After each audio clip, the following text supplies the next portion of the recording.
दिल्ली के जेएनयू में उत्तर प्रदेश के सुल्तानपुर से पढ़ने आए थे रमाशंकर यादव, लेकिन जब मरे तो लोग उन्हें कवि विद्रोही के नाम से पहचानते थे। और विद्रोही का नाम विद्रोही ऐसे ही नहीं था, वो वाकई विद्रोह करके विद्रोही बने थे। हुआ यूं कि एक सामान्य परिवार का लड़का वकालत छोड़ के दिल्ली के जेएनयू आता है हिंदी साहित्य पढ़ने, और 1983 में एक बड़ा छात्र आंदोलन होता है जिसमें विद्रोही भी शामिल होते हैं, और उस आंदोलन में शामिल होने के लिए उन पर मुकदमा चलता है, जिसके बाद उन्हें जेएनयू कैंपस से निकाल दिया जाता है। वो जेएनयू के छात्र तो नहीं रहते, लेकिन वो जेएनयू कैंपस भी कभी नहीं छोड़ते, और स्वभाव से विद्रोही युवा कवि घोषणा कर देते हैं कि वो जेएनयू कैंपस छोड़कर कभी नहीं जाएंगे। 3 दिसंबर को उनकी जयंती होती है। इस मौके पे मुमताज खान उनके बारे में आपको विस्तार से बताऊंगी। रमाशंकर यादव उर्फ विद्रोही उत्तर प्रदेश के सुल्तानपुर के अहीरी फिरोजपुर गांव में 3 दिसंबर 1957 को जन्मे थे। विद्रोही के बारे में बताया जाता है कि शांति देवी नाम की एक बच्ची से उनका बाल विवाह हुआ था।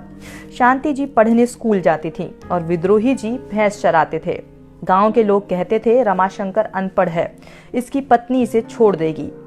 पत्नी के छोड़ देने के डर से रमाशंकर ने पढ़ना शुरू कर दिया।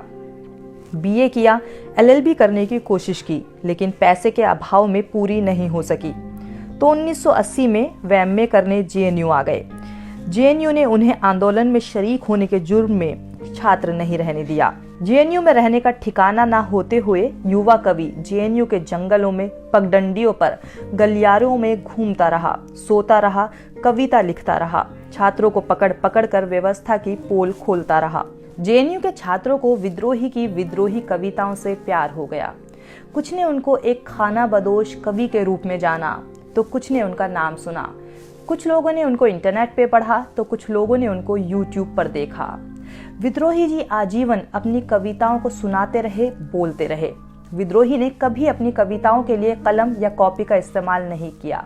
वो अपनी कविताओं को अपने दिमाग में लिखते थे और छात्रों को सुना जाते थे। कहा जाता है कि उनकी विद्रोह की कविताओं की वजह से उनको ये उपनाम मिला विद्रोही, और रमाशंकर यादव को ये नाम बेहद पसंद आया।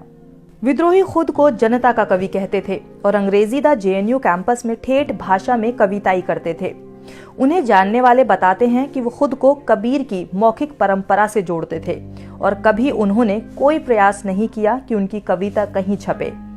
विद्रोही का दिमाग सिर्फ और सिर्फ कविता के लिए बना था।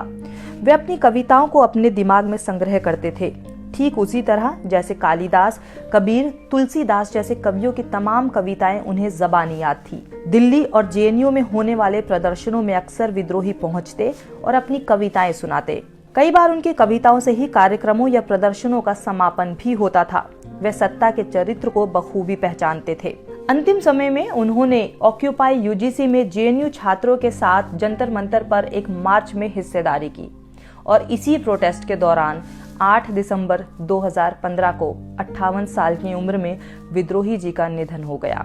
करीब 3 दशकों तक विद्रोही जी अघोषित तौर पर जेएनयू के स्थायी नागरिक बने रहे, और आखिर में वे एक ऐसे विद्रोही, खानाबदोश, फक्कड़ और फटेहाल कवि के रूप में तब्दील हो गए जिनकी जिंदगी में सिर्फ चंद खूबसूरत कविताएं रह गई। उनकी जयंती पर साहित्य तक उनको श्रद्धा सुमन अर्पित करता है।